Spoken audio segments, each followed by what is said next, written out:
Planning a wedding and feeling overwhelmed? Well, Simply Eloped makes it easy. With over 14,000 elopements and vow renewals planned in 37 stunning U.S. destinations, their planners got you covered. All-inclusive packages connect you with over 700 incredible vendors, which will cut your stress, your cost, and the complexity. They're a people core business in the age of AI. Just head on over to simplyelope.com to start your journey. That's simplyeloped.com. Well, we're all in a post-government shutdown world, but what happens now that the showdown has ended not with a bang, but a cave-in by our senators?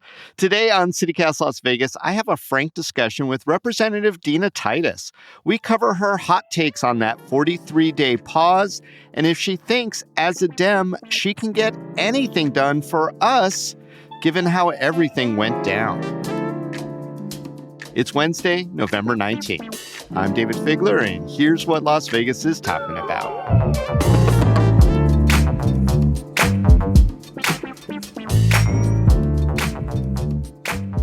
Congresswoman, you had some harsh words, presumably towards the Senate Democrats who caved, while the House Dems stayed resolute in that showdown. You said, quote, "We have endured weeks of pain from a government shutdown, including cutting off SNAP benefits and not paying federal workers for nothing."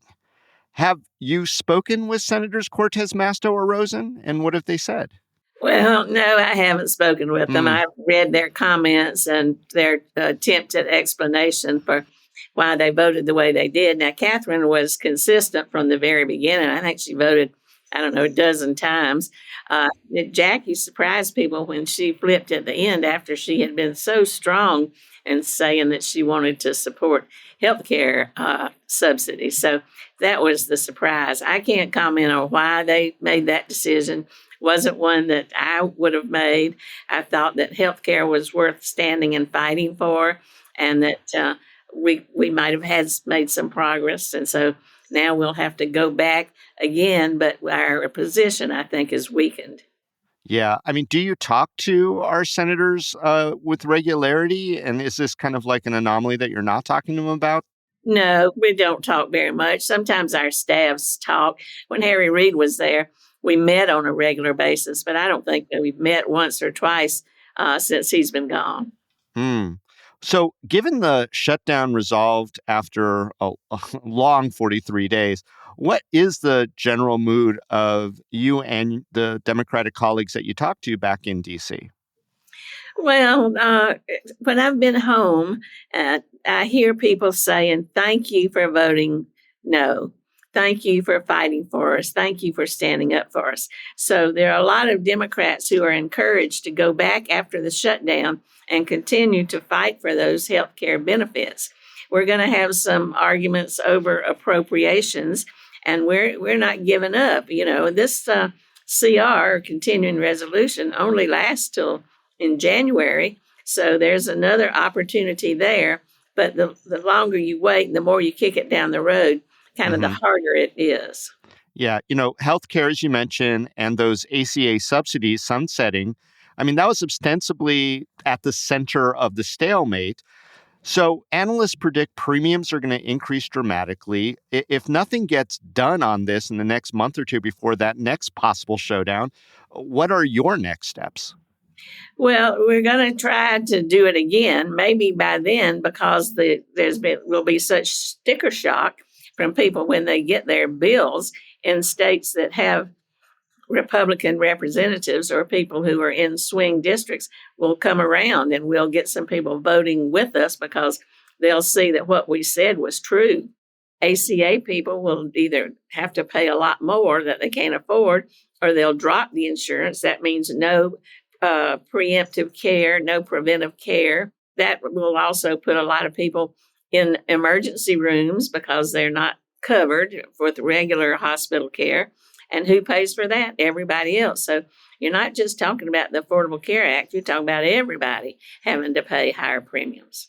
So let me remind you, when we passed the Affordable Care Act under President Obama, not a single Republican voted for it. They saw it as a step down the road towards universal health care, or Medicare for all, it was being called, or socialism, they like to call things. Not a one of them voted for it. They immediately tried to get rid of it. Over like almost 100 times, they have either tried to defund it or decentralize it or disintegrate it, whatever. Who can ever forget that picture of John McCain, who was having his own healthcare problems? With the big thumbs down. Yeah, exactly. The big thumbs down. I mean, that is an iconic picture. And so they're still trying to get rid of it. And they keep saying, this is something else to remember, we got a plan. We got our own plan. We're going to come with something new. Well, they never do. They never have. This is hard, and they just can't come up with anything. So they just want to get rid of this, and that leaves people in dire straits. Representative Titus, President Trump has floated that people should be getting a $2,000 check as a proceed of not just his successful tariffs, but that they should be used for health care. What do you tell your constituents who find that to be like an attractive deal for them? I tell them, the check's in the mail. Donald Trump has floated so many things that if you believe that, I don't believe it. He wants to have 50-year mortgages too. And he said tariffs would bring prices down. Now he's having to get rid of tariffs because it made prices go up so he can bring prices down. Donald Trump knows very little about healthcare policy. It's a complex, all-encompassing, includes doctors, hospitals, pharmaceuticals, insurance companies, ambulance companies. He doesn't have a plan, and it always sounds good to give people a rebate so you get some cash, but you don't think he's really going to give everybody in the country a $2,000 check, do you? Now, he said everyone but the rich people, so I'm not really sure what that plan is. Exactly. But, it's going to be one of those things like, that catches a little bit of fire, like no tax on tips. That was something that he first floated, and then, the Dems kind of got behind. I'm wondering if a rebate to all American citizens is something that could enter into this debate. And if it does, where do you stand on that? Well, if it enters the debate, remember, this is not a cure for the problem. It just addresses a symptom. The key to providing good health care and bringing costs down for everybody is not a one-shot check. It's a systemic reform. And so that's why there's a bill now Hakeem Jeffries has to keep these tax credits or subsidies in place for 3 years. I support that. I've signed on to the discharge petition, and that'll give us 3 years. If you want to come up with some new plan that'll work better, then here's a little cushion of time to be able to do that. Something that helps everybody, is ongoing, and looks at the big picture. Well, the showdown happened. The Dems in the Senate caved, I would say, in spectacular fashion.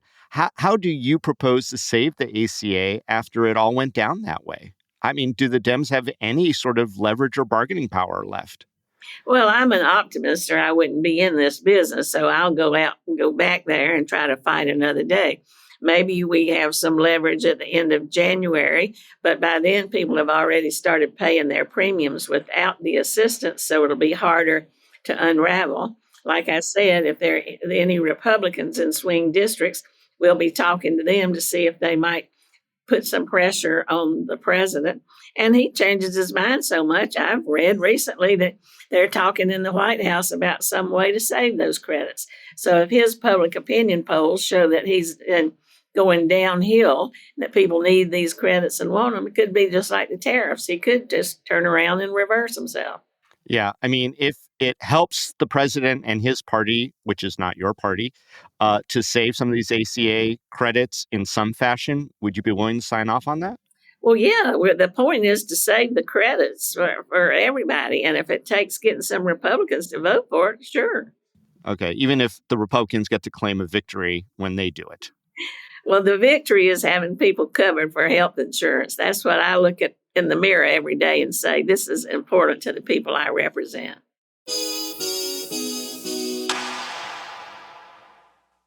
Guess what? CityCast has some news. I'm Sean McPherson, the host of CityCast Twin Cities. And I'm Jane Sihu, and I'm the host of CityCast Seattle. Hey, if you have a friend in one of our cities, can you text them for us? Yeah, something, simple like, hey, how's that rash doing? And do you listen to podcasts? Because I have one you're definitely going to like. After that, tell them that CityCast has helped you become more informed, more involved, and more connected to your amazing city. We're going to help that person you know in Seattle who's been trying to make friends. And we're also going to do that for that guy you only kind of knew in college who moved back to the Twin Cities after graduation. Don't we all have that guy? Yeah, and usually that guy is named Todd. So did you text them yet? Jane, let's just wait a minute. We don't want to rush anybody. We'll do a little small talk. How's everything going in Seattle? Beautiful, beautiful. Fall leaves popping. How about Twin Cities? Today, beautiful and sunshiny in St. Paul. Okay, Jane, I bet they are done texting by now, and I just want to remind them, hey, you, please tell that friend to subscribe to CityCast Twin Cities or Seattle, wherever you get your podcasts. Or if you don't want to text them and you're really just on Instagram sending them DMs all the time with like funny videos, send them a DM of our latest videos. You can find us at CityCast Twin Cities or CityCast Seattle on Instagram. Thanks.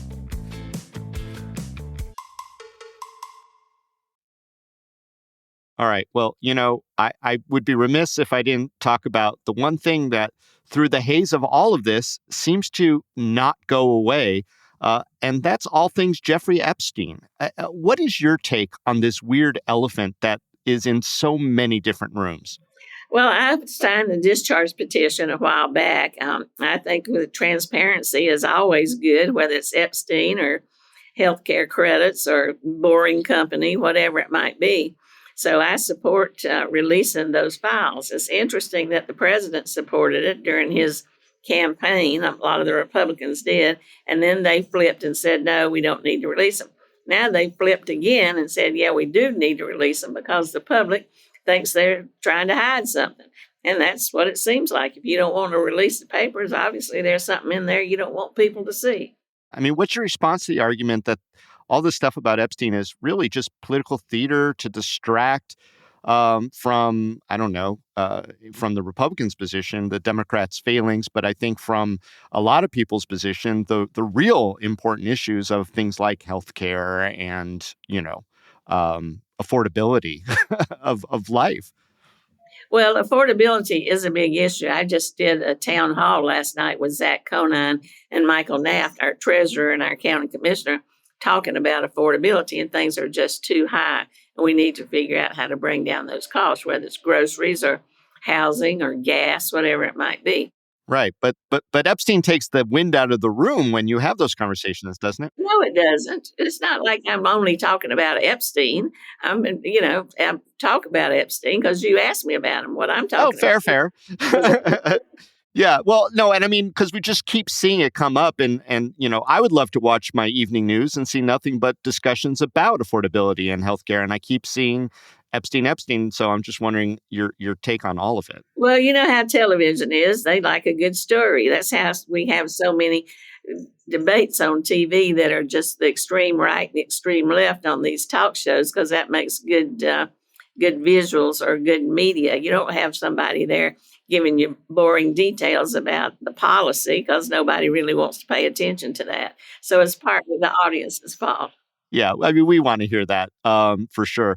You mentioned the Boring Company, and I want to bring it back home to your district here in Southern Nevada. Last week, you called on state and local officials to, quote unquote, join you and look into the allegations of worker safety violations and unlawful toxic dumping at the Boring Company sites in Southern Nevada. I mean, pretty much all those sites are in your district.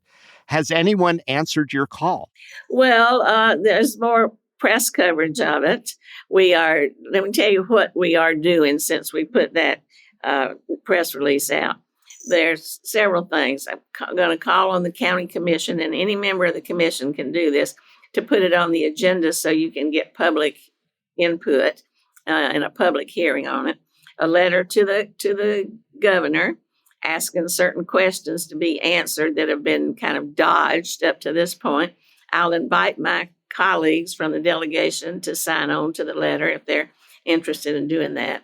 And the third thing you can do is if OSHA at the state level is not doing its job, you can appeal that decision to federal OSHA to get them to come in and look at what's going on. I'm not saying OSHA's not doing their job. They may be, but that's another thing, another layer that you can bring in to be sure something happens. I mean, have you talked to people like Commissioner Jim Gibson? He has been a champion of this Boring Company project. Same thing with Mayor Shelley Berkeley. She thinks it's a great idea. The LVCVA obviously brought them into the tent and have been supporting them and actually answer questions. They arguably said that it was the firefighters' fault for not having the proper equipment, that they got chemical burns when they did a safety investigation. Have any of these elected officials talked to you, or have you talked to any of them on why they continue to support this project? Well, they don't feel like they have to justify that to me yet, but they'll have to justify it to the public. That's one of the problems, is you've got too many kind of cooks in the kitchen. You've got state regulators, you've got the county, you've got the convention authority, you got the fire department, you got the sewage department, you got political influence from a powerful company and a billionaire. So that's why we need to be sure that there is good regulation and that regulation is being carried out in an objective way, not in a political way. Yeah, I mean, we did read the Fortune magazine allegations that the governor's office had a meeting that somehow disappeared from the books, but it resulted in some fines being removed. We have done some reporting here at CityCast Las Vegas with ProPublica about just the inordinate amount of fines.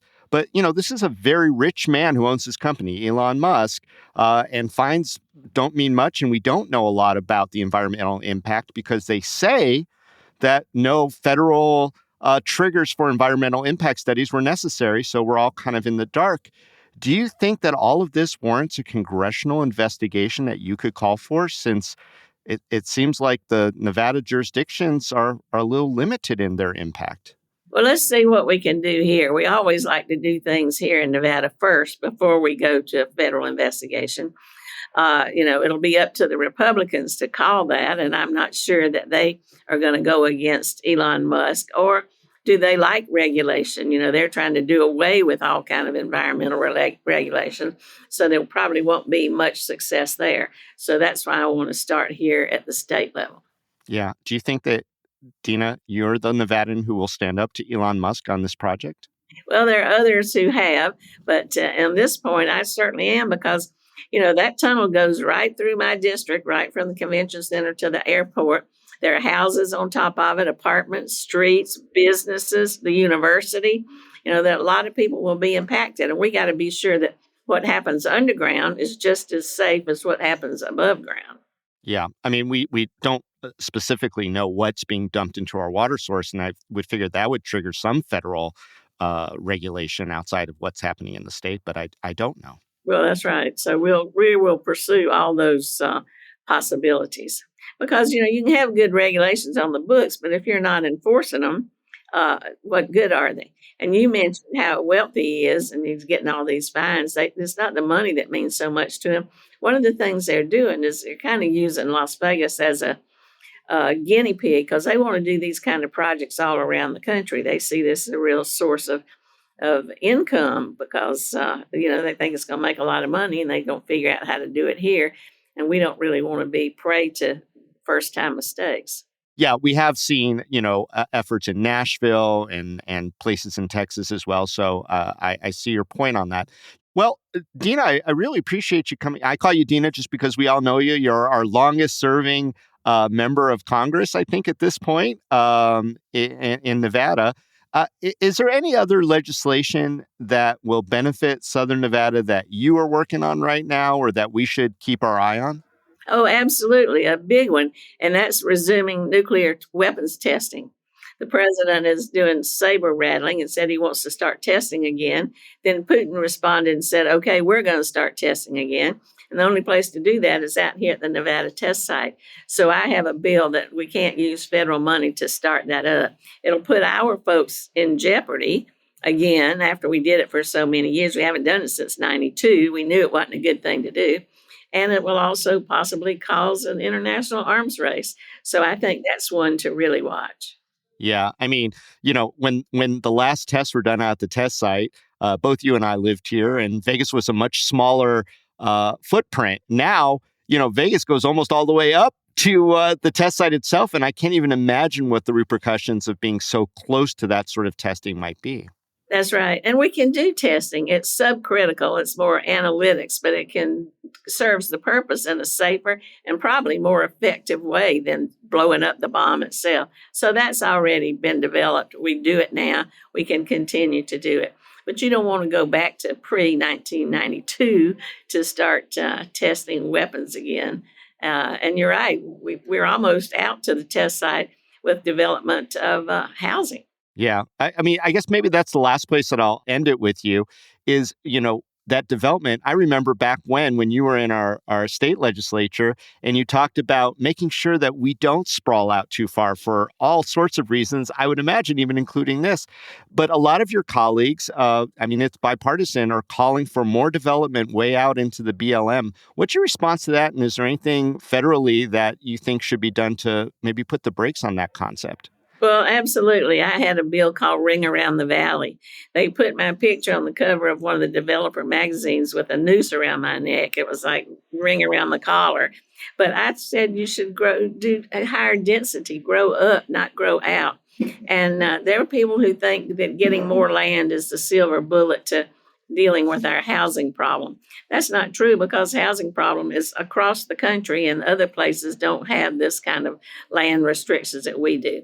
We need some more land, but we need to be smart about it. We need to do it sustainably. We need to always put water in any formula that considers how much more you can develop. And you want to make developers come to the table to pay for infrastructure. You string houses way out from here to Indian Springs. Who's going to do the roads? Who's going to do the sewer? Who's going to do the police? All of that is needed. And who ends up paying for it? Yeah. Anything on the federal level that you're involved in on that issue? Well, there's a lands bill that has floated around for several years that I oppose, but we're trying to work to come up with some alternative to that lands bill. Representative Dina Titus, always a pleasure to have you here on CityCast Las Vegas. Thanks for joining us. Thank you for having me.